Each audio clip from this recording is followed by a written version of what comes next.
so nice to see you. And so nice to see you. Such a gloriously colorful exhibit. Thank you. So for those who don't know who you are and what you're about, can you give us a little synopsis? Sure.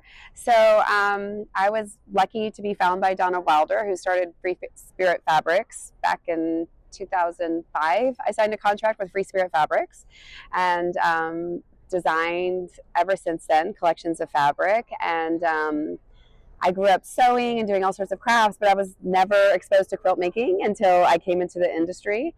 And so I have, found my way through that, and eventually through my own personal style, I've been making quilts.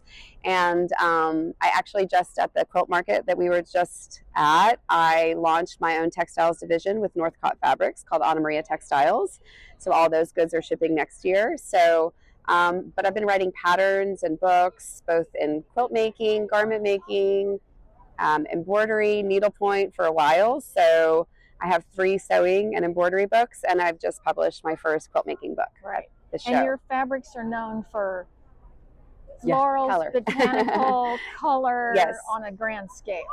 Yeah, I think so. And probably as well, like just, I have Greek heritage, and so there's some patterning and sort of some styles of print that I do that probably are coming from those influences in my life.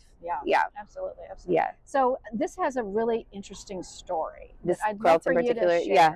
Okay, sure. So actually that quilt's on the cover of the book as well. Yeah. So this quilt called Open Borders was sort of a slow design process. I had been teaching in Australia in 2018 on my second teaching tour, and was slowly collecting fabrics at every shop that I was visiting and teaching at, just for my own personal use. As we all do. As we do. And you always have that kind of subconscious palette going in your head, I guess. Right. Even though I wasn't shopping for a particular project, it ended up all looking amazing together. Yeah. So when I came home, I tucked it all in a tub together and saved it.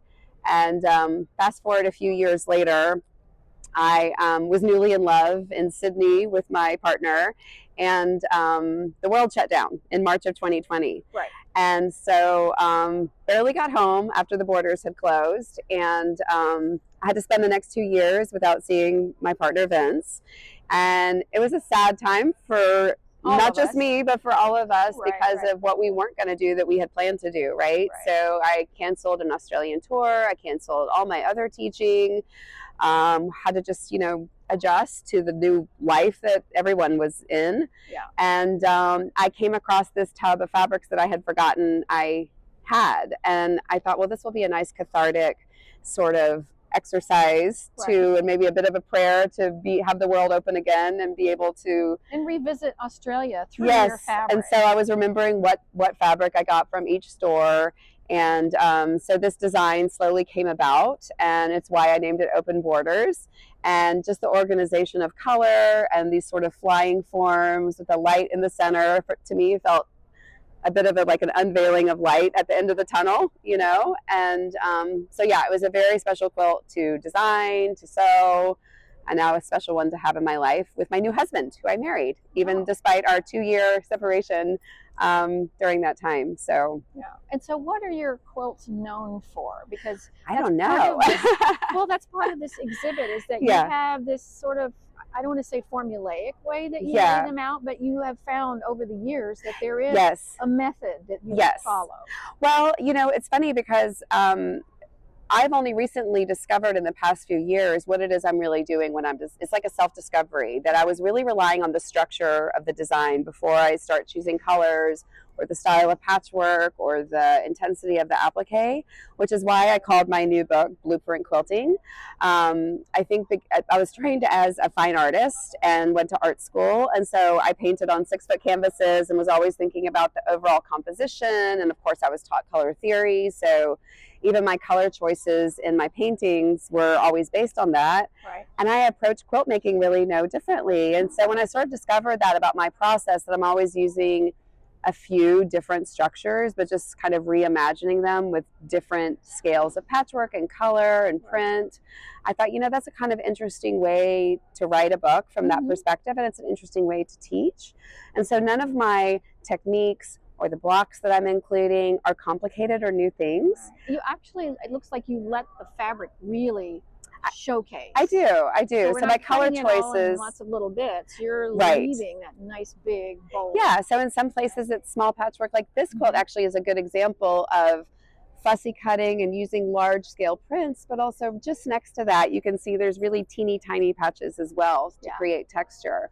So blueprint quilting is all about teaching from that structure perspective and really training the quilter to look at how all the things can be continually combined in new ways for different exciting outcomes. Yeah, it's lovely. Thank you. It's a lovely piece. We're going to look at another piece on the other side. Okay, sounds good. Tell us about that. All right. Okay, so now tell us about this one. What I definitely was drawn to initially, because I'm a gardener, was the echinacea, which is the coneflower that you have in these lovely elements here. Yeah, so echinacea I've been printing that fabric since 2013. It's by far my most popular fabric. We've done it in so many different colors and forms. And to be honest with you, other than including it in quilts where I'm promoting the fabric in one new collection or another, I've never really had an opportunity to just sew with it in a personal way, the way I would like to. And I thought it would be interesting to put it in these grandmother's fans that these blocks that sort of combine and become half wheels or 3/4 wheels, just to let, fussy cut the position of it, but allow the color to kind of do what it's going to do in that multicolored form.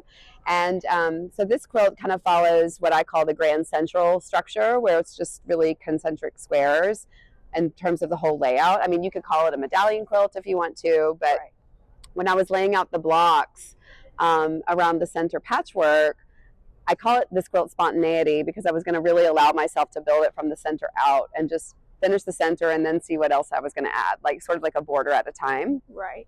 And when I was laying the blocks up, I sort of haphazardly, the center block at the bottom that's turned the other way, it looked more like a flower. I was thinking about all of this as sort of like wheels or like an oversized scallop to the center. But I thought, oh, it looks like a little fan flower head now. And then these should be flowers too. Right. And then it kind of looked like, all these flowers got together in the garden and they're doing a quilting bee in the center around all the edges of the quilt. Very fun. So I always have a bit of narrative going on in my head while I'm doing things, whether it's personal narrative or one that kind of happens spontaneously while I'm working. And so it was a natural fit to give them all stems and let those stems grow up around the outside and include the little EPP pieces in there as flowers too. So yeah, but kind of a nice color study as well, just because of how close some of the tones are to each other in the patchwork in the center. And then, the half square triangles are much more high contrast between the shades of blue. Yeah. So, well, they're very joyful and exuberant quilts. Just on a grand scale, and so they're fun to look at, and it's fun to see how you started with this plaid on the vine, and then you went to it changes, peach, and then it goes around, and so you're not locked into I'm doing a border or a vine, here's my border fabric, and you just kind of is that very much a spontaneous type of thing? You're just starting and you're working, and then all of a sudden you find something that I had just recently finished another quilt that's also in the show, that in fact neighboring us right now, that has a lot of changing color, long bias loops, and I had a lot of those scraps, and I thought, well, sometimes it's a matter of just what happens to be there when I start the work, right? So I know there's going to be a vine. I might not know what that vine's going to be until I get to it. As I mentioned, most of my design process comes about through just the drawing of the quilt first on graph paper. You start with a drawing. I'd start with a graphite drawing. I'm not even thinking about color or print, which I think surprises people because I'm a fabric designer. Right. But when I'm making personal quilts, it's really more about the structure of it.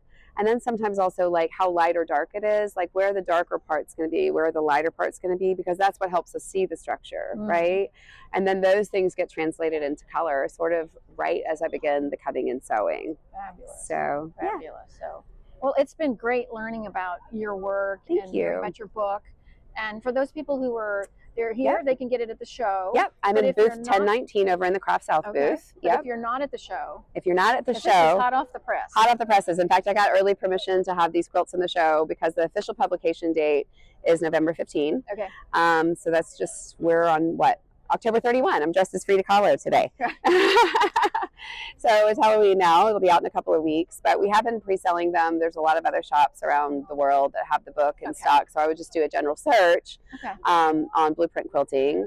Of course, all the big booksellers have it as well. And but my website is annamariahorner.com. Okay, great. And the new textile website is annamariatextiles.com. So well, lots of fun be stuff sure to come. and check that out. It looks fabulous. Thank you so much for sharing. Thank you, today. Lilo. Wonderful.